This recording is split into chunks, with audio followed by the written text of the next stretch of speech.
This is the Music Halls of Fame podcast. This week we honor the year in music for 2001 along with a member of the Rock and Roll Hall of Fame class of 2001. We also look at the list of first-time eligible artists for next year's Rock and Roll Hall of Fame class, and our Spotlight Hall of Fame is the Country Music Hall of Fame and Museum in Nashville, Tennessee.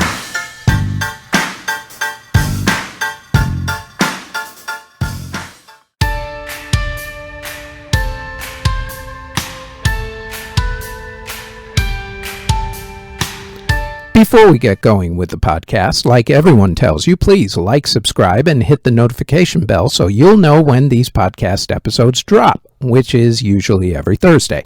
Now, on to this week's episode.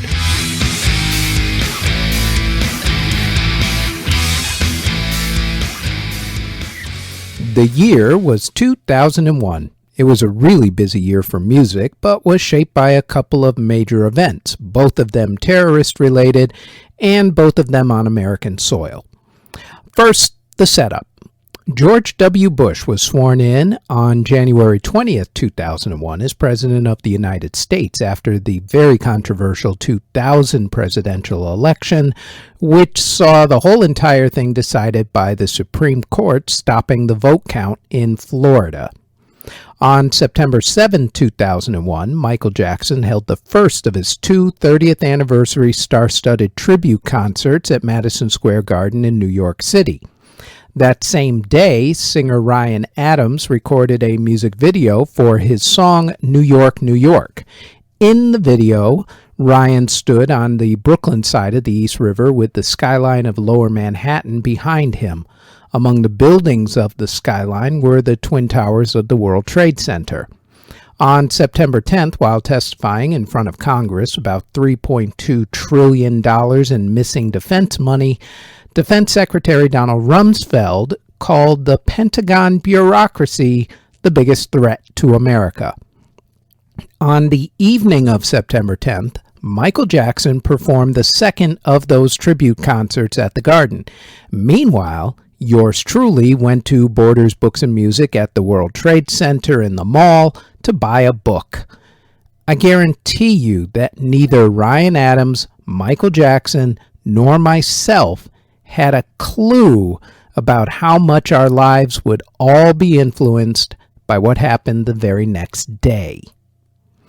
September 11th, 2001 started out like almost any other day. The big news in New York City was that Michael Jordan, the night before, had announced that he was coming out of retirement to play basketball for the Washington Wizards.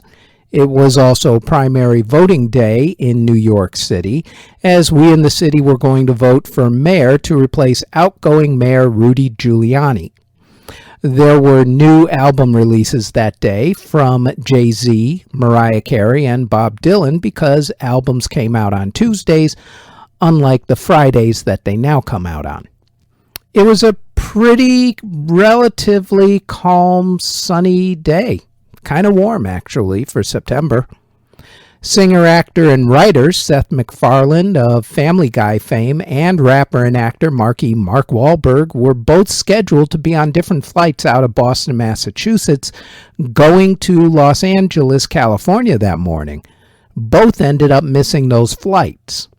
Good thing, because those flights were the planes that went into the World Trade Center, the first one at 8:46 a.m. By the time the morning had ended, 4 airplanes were hijacked and crashed in New York City, Washington, D.C., and a field in Pennsylvania, and almost 3,000 people lost their lives, including 3 of my friends. That was soon followed by retaliatory strikes on the Taliban and al-Qaeda leader Osama bin Laden in Afghanistan, starting the Afghanistan War, which to date is still the longest war in United States history. On September 18th, the anthrax terror campaign started as letters were mailed containing the deadly chemical to various news organizations and congressional people. 22 people came in contact with anthrax. 5 of them died as a result. For years, the person who was the prime suspect was bioweapons expert Stephen Hatfill. However, after finally being exonerated in 2005, the FBI turned their attention to scientist and new chief suspect Bruce Edwards Ivins. Ivins committed suicide in 2007. The FBI named Ivins as the main suspect in 2008 and closed the case officially in 2010. Now, where does music fit into this whole entire landscape? Well, aside from the Ryan Adams, Mark Wahlberg, and Michael Jackson references, plenty. First off, after all of these events, the mood in the country shifted drastically into a heightened sense of fear, sorrow, and anger, which greatly affected music. MTV and VH1 stopped playing music videos and instead played news reports from CBS News. The Latin Grammy Awards, which were scheduled that day, were canceled. Sting, who was beginning an internet live stream when the attack started, only played one song, his song Fragile, then cut the stream. The events of that day literally changed some albums. Dream Theater, for instance, changed the cover art to their new album, as did Bush. Sheryl Crow decided not to release a song about having a lack of heroes. Dave Matthews changed their next single release from When the World Ends to Every Day, which became a big hit in its own right. A lot of songs were written about that day, from the Beastie Boys with An Open Letter to New York City, to Beyonce with I Was There, to Mary Chapin Carpenter with Grand Central Station, to two songs from Sheryl Crow for her upcoming album Detours. Bruce Springsteen put out an entire album about the attacks called The Rising. Songs that were okay to listen to were suddenly banned, albeit temporarily. Clear Channel Communications, one of the largest radio station owners at the time and now called iHeartRadio, gave their stations a list of songs that they highly suggested should not be played. Among them were Knockin' on Heaven's Door, both the Guns N' Roses and Bob Dylan versions, Drowning Pool's Bodies, still a great song by the way, and every single song by Rage Against the Machine. There was also a charity concert held at Madison Square Garden in New York City for the attack's victims. Among the acts who performed were The Who, David Bowie, and Jay-Z. There is an extra side note to that particular concert. The organizer of the concert was a guy whose arrest would help to jumpstart the hashtag #MeToo movement of the last 7 years or so, Harvey Weinstein. Another thing that happened because of the attacks was that Gerard Way, who watched the attacks happen as he was in New York City, as was I, decided right afterwards to not put off his dreams any longer, and he formed a band. The band? My Chemical Romance. The Anthrax attacks had a direct impact on the band Anthrax, who were suddenly inundated with calls to change their name, sort of a pseudo-cancel culture type of thing. They said no, thankfully, although they jokingly said that they had toyed around with the idea of changing their name to, quote, a basket full of puppies, end quote, which, not a bad name, but Anthrax seemed to work for the band. Other things concerning music happened, especially before September 11th changed everything. iTunes, for instance, premiered in 2001, as did XM satellite radio, now called Sirius XM, and the iPod, changing the music industry forever. A woman was killed at the Big Day Out festival when fans rushed the stage during a Limp Bizkit performance. Don Felder was fired from the Eagles. Jennifer Lopez became the first female artist to have a #1 album and movie in the same week, as both her album J-Lo and her movie The Wedding Planner both hit #1 the week of February 1st. Napster was shut down by a court order. The first CD to have anti-copying technology was released. That album, by the way, was Charlie Pride's A Tribute to Jim Reeves. Mariah Carey had her mental health issues become very public during an unannounced visit to MTV's Total Request live TV show, when she performed a striptease and then released a statement where she said that she didn't know what was going on with her. Whitney Houston signed a new record deal with Arista Records, which was worth $100 million. Bands that formed in 2001 included Arcade Fire, Audioslave, The Black Keys, Gabriel and Dresden, Dirty Vegas, The Dresden Dolls, My Chemical Romance, the aforementioned My Chemical Romance, The Killers, Sneaky Sound System, and Vinnie Vici. Bands that either broke up until their inevitable reunions or announced their hiatus included All Saints, Aqua, The Afghan Whigs, James, Babes in Toyland, Damn Yankees, Deep Blue Something, Electric Light Orchestra, aka ELO, Sunny Day Real Estate, Republica, Elastica, Savage Garden, Skunk Anansi, and Escape. Bands that reformed in 2001 included Level 42, The Monkees, Maroon 5, Roxy Music, Zebra, Sunny Day Real Estate, who actually broke up and reformed the same year, and ELO, again, broke up, reformed, same year. Although, on that one, the driving force of the band, Jeff Lynne, did not join the reunion. And yes, Sunny Day and ELO broke up and got back together. It's been known to happen in the same year. Sure, happens all the time, actually. Artists who were born in 2001 include Billie Eilish, Thomas Raggi of Maneskin, Zach Heron of Why Don't We, Carson Looters, and Lil TJ.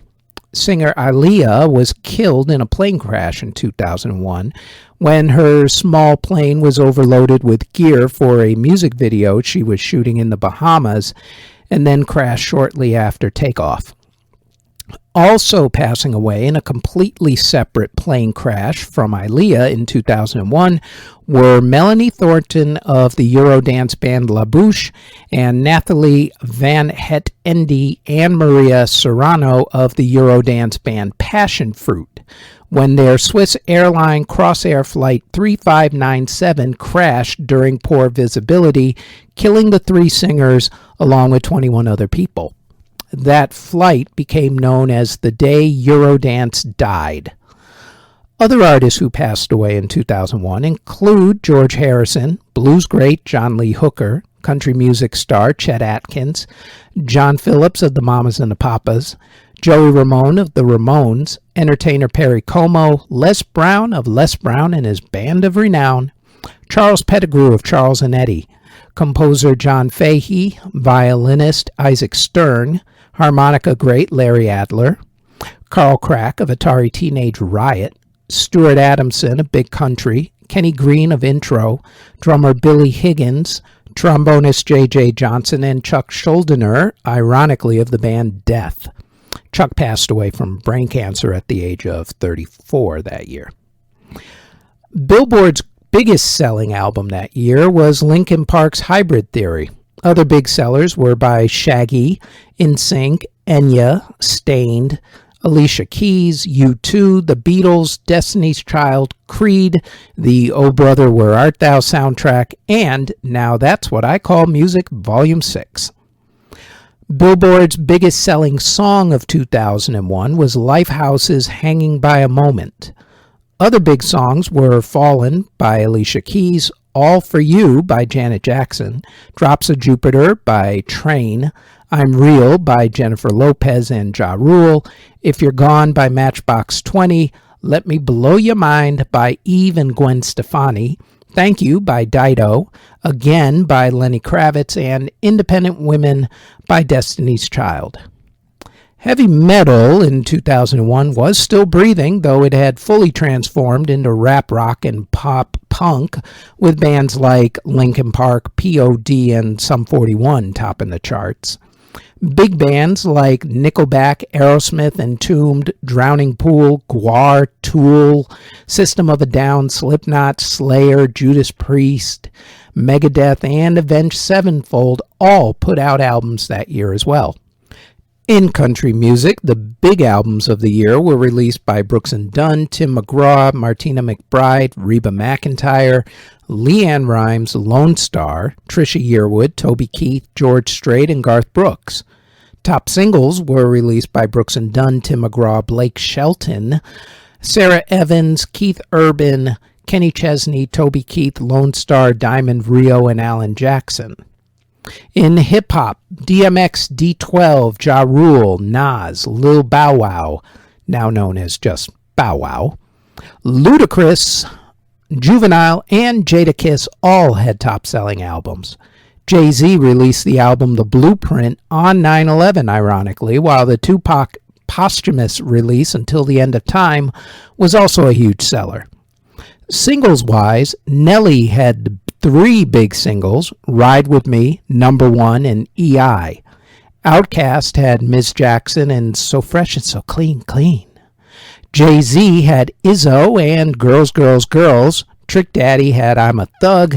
D12 had Purple Pills. Eric Sermon had Music.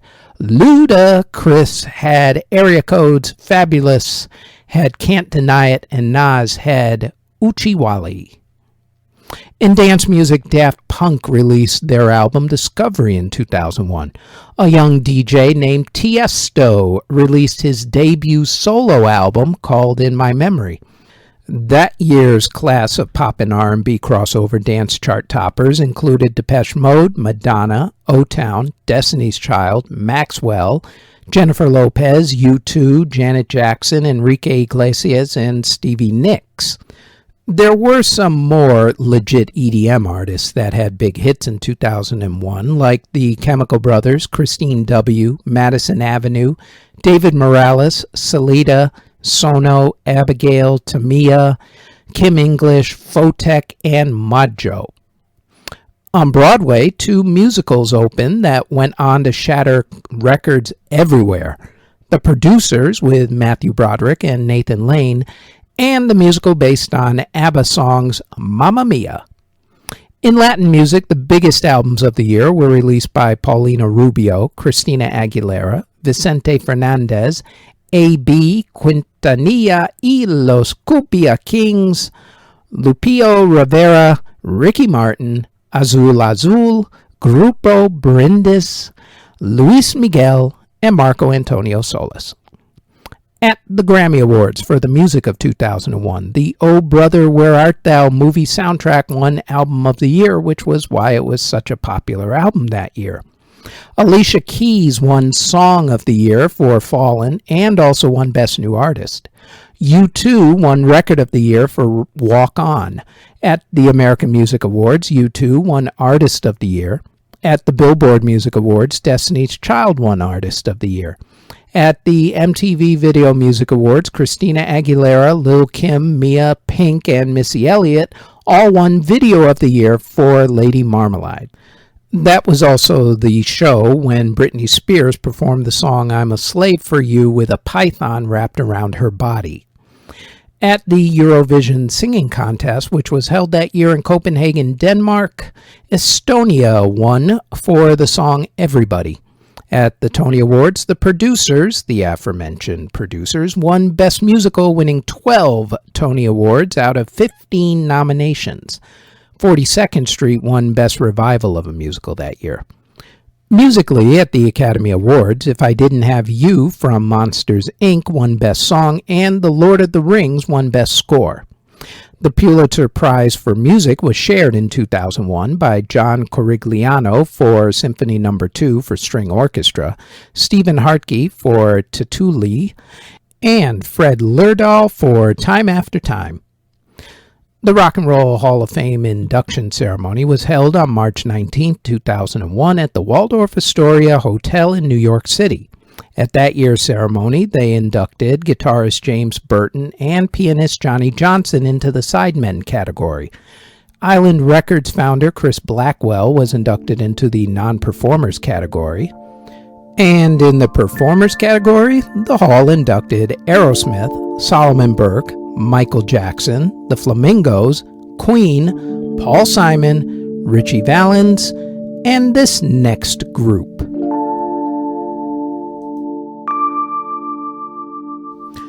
The group, Steely Dan, consisted mainly of 2 guys, Walter Becker and Donald Fagen. Both of them started the group in 1972, had a ton of hits, broke up in 1981 for over a decade or so, off and on, and then came back storming in 1993 and continued until Walter's death on September 3rd, 2017 at the age of 67. Steely Dan, the group, still continues to tour, though. Fagen and Becker met when they both attended Bard College in New York State. They moved to Brooklyn after college and tried to get music companies to notice them by knocking on doors in the famous music company building, the Brill Building in New York City on Broadway. That was the building where songwriters like Carole King worked out of. The plan actually worked, and soon they were noticed and started writing songs for others. It was slow going at first due to the complexity of their songwriting. At that point, they were told that maybe they should just start their own band. Steely Dan, the group, released their debut album Can't Buy a Thrill in 1972, which had the classics Do It Again and Reelin' in the Years. They followed that album up with 1973's Countdown to Ecstasy, which had Showbiz Kids and My Old School. 1974's album Pretzel Logic had the classic Ricky Don't Lose That Number. 1975's Katie Lied had Black Friday. The Royal Scam, which they released in 1976, was a good album, although it didn't have any real hits per se. 1977's album Asia is still considered to be one of the greatest albums of all time and had classic rock staples Peg, Deacon Blues, and Josie, while the song FM that they did for the movie FM that same year has also become a classic rock playlist song. 1980's album Gaucho had the hits Hey 19 and Time Out of Mind, and then the group took about a decade off. Donald Fagen went on to have a solo career that yielded one popular hit off his 1982 album The Nightfly, the song IGY, What a Beautiful World. Meanwhile, Walter took the time off to move to Hawaii, became an avocado farmer of all things, and more importantly, kicked a really nasty drug habit that he had for most of his career up until then. The guys would eventually get back together in the mid-1980s and work on some unreleased material before finally getting the band back together to go out on tour and release their live tour album Alive in America in 1995. In 2000, they released their album Two Against Nature, which didn't have any hit songs per se, but it did win them 4 Grammy Awards, including Album of the Year. Their last studio album together was 2003's Everything Must Go. They continued to tour together until Walter's death from cancer in 2017. Fagen continued touring as Steely Dan after a battle over band royalties with Walter's wife, and Donald still tours as Steely Dan to this day. Steely Dan was one of the most important groups of the 1970s, which was the decade of the singer-songwriter. They combined blues, jazz, R&B, and pop and turned it into a winning formula. Among the musicians who moved in and out of Steely Dan's touring lineup were Jeff Porcaro and David Paich, who would go on to form the group Toto, and Michael McDonald, who would join the Doobie Brothers and also have a very successful solo career of his own. Overall, Steely Dan would sell over 40 million records and be nominated for numerous Grammy Awards. Rolling Stone named the group as the 15th greatest musical duo of all time, while VH1 named them as the 82nd greatest artists of all time. Presented for induction by Moby, Walter Becker, and Donald Fagen. Steely Dan, inducted into the Rock and Roll Hall of Fame, class of 2001.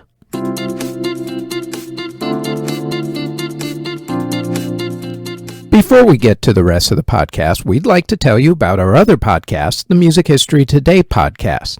Every day we tell you what happened on that date in music history, along with music releases, birthdays, and passings. So, if you like this podcast and want more music history, then please search the Music History Today podcast in audio or video form on YouTube or wherever you get your podcast from.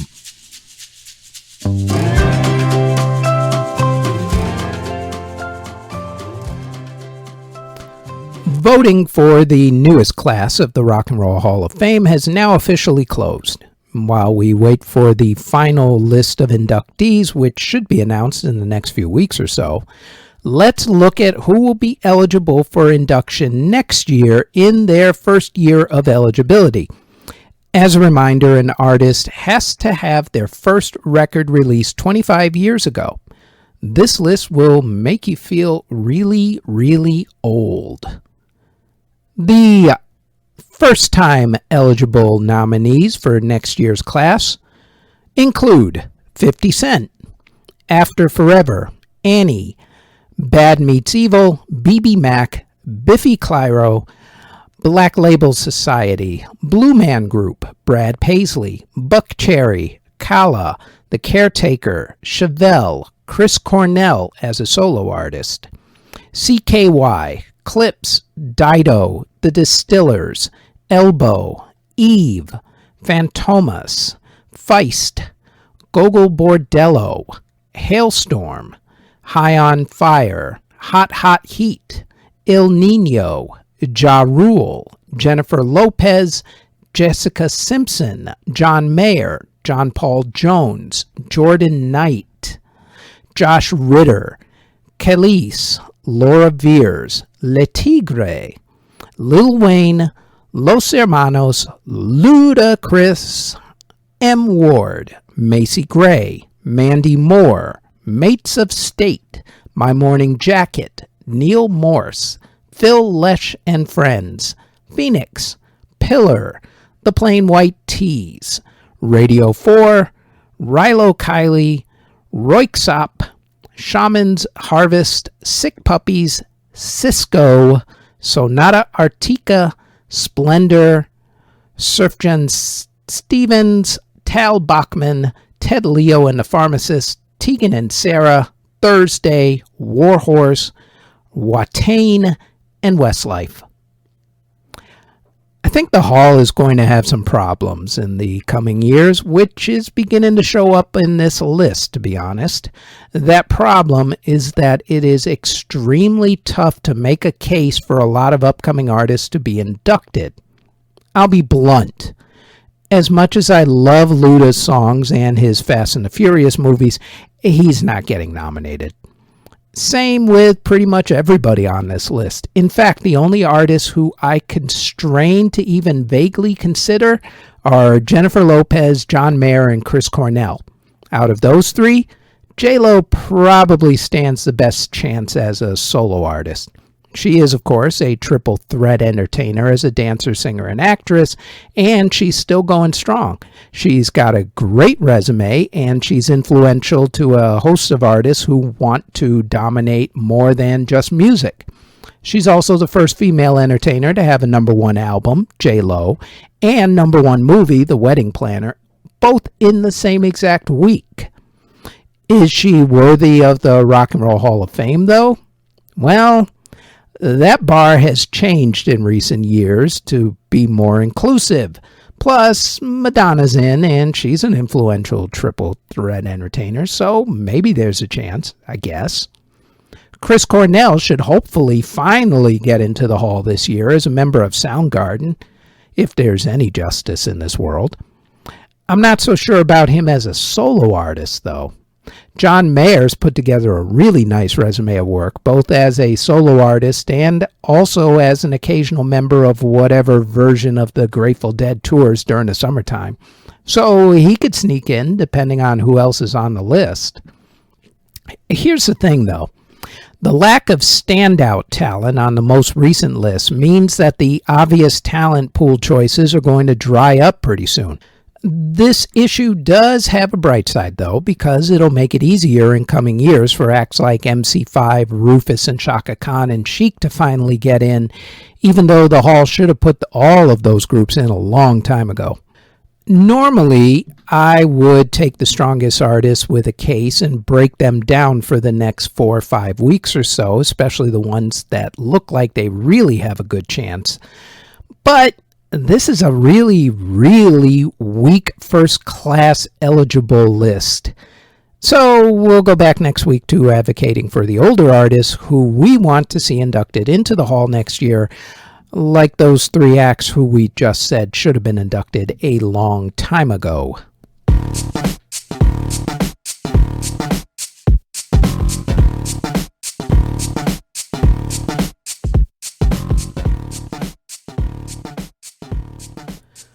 This week's Spotlight Hall of Fame is the Country Music Hall of Fame and Museum. The Country Music Hall of Fame is located at 222 Representative John Lewis Way South in Nashville, Tennessee. The Country Music Hall of Fame Museum was opened on April 1st, 1967, but they started inducting members into the hall in 1961. The first members, by the way, were Jimmy Rogers, Fred Rose, and Hank Williams Sr. The museum has almost 200,000 recordings and an extensive collection of memorabilia, both in the museum itself and in their digital archives on their website, which is countrymusichall-of-fame.org, and we will put that in the show notes. The museum is one of Nashville's biggest attractions and is open daily from 9 a.m. to 5 p.m. Ticket prices are normally $25.95 for adults and $15.95 for kids 6 through 12. Museum members and kids under 6 are admitted free. However, they still need to get tickets. And like I said before, go to countrymusichall-of-fame.org for more information and to reserve your tickets, especially since that price may have changed by the time you hear this. Literally. And this time around, instead of honoring someone who's already in the hall, I'm going to talk about someone who should have been inducted the second she became eligible, but still to this very day is not in.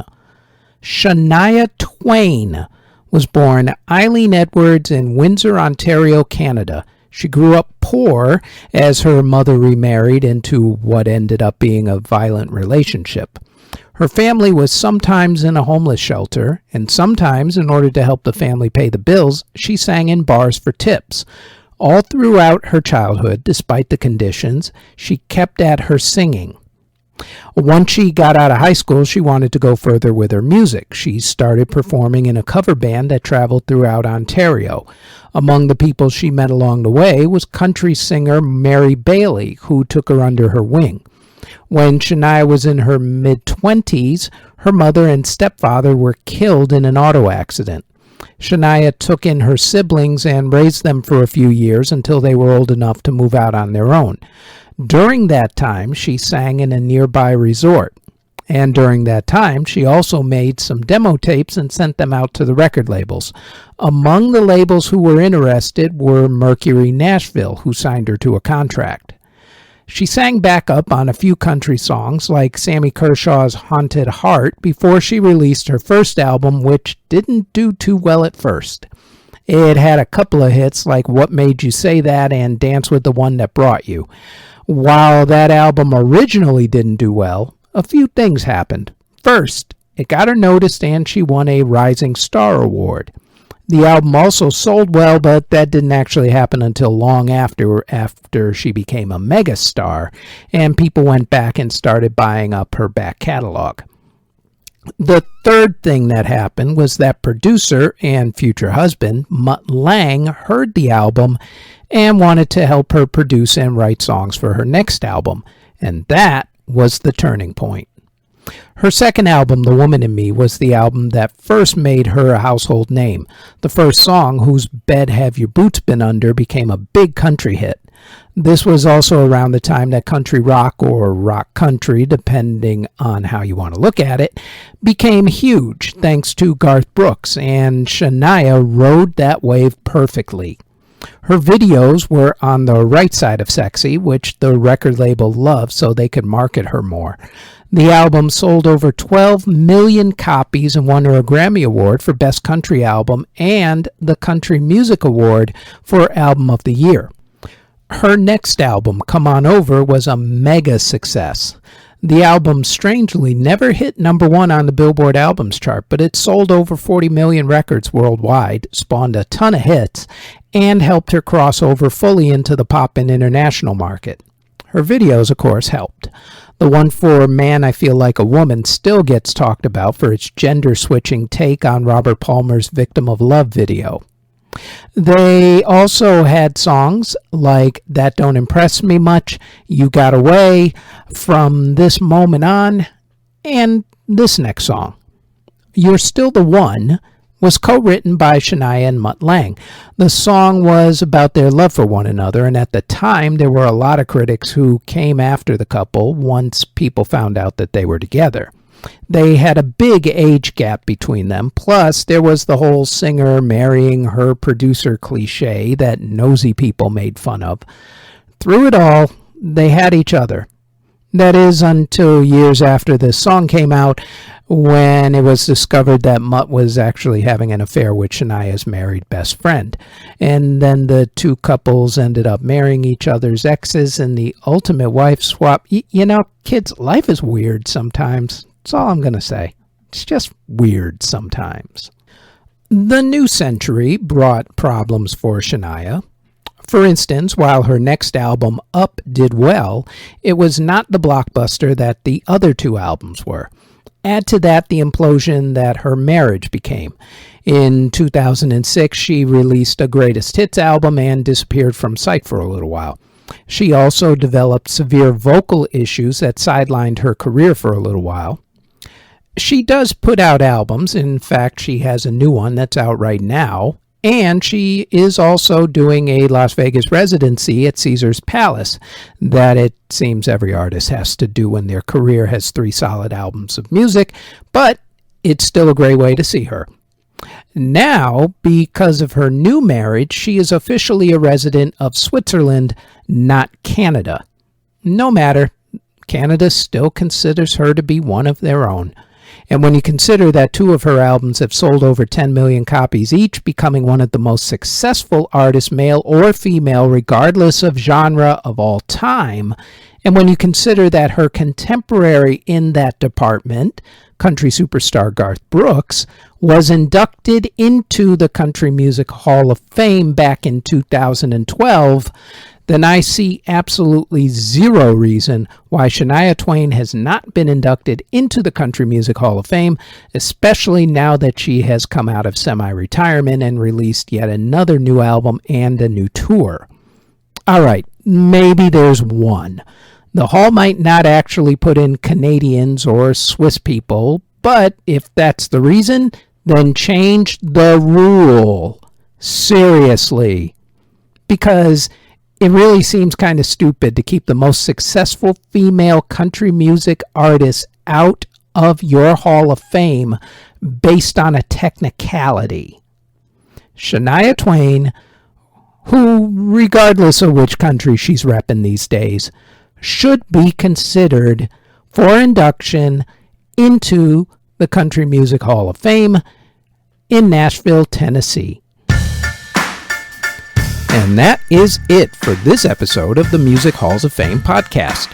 For more podcast episodes, which drop every Thursday in audio and video form, then please like, subscribe, and click the notification bell on YouTube, Spotify, Apple Podcasts, iHeartRadio Podcasts, CastBox, Google Podcasts, or wherever you get your podcast from.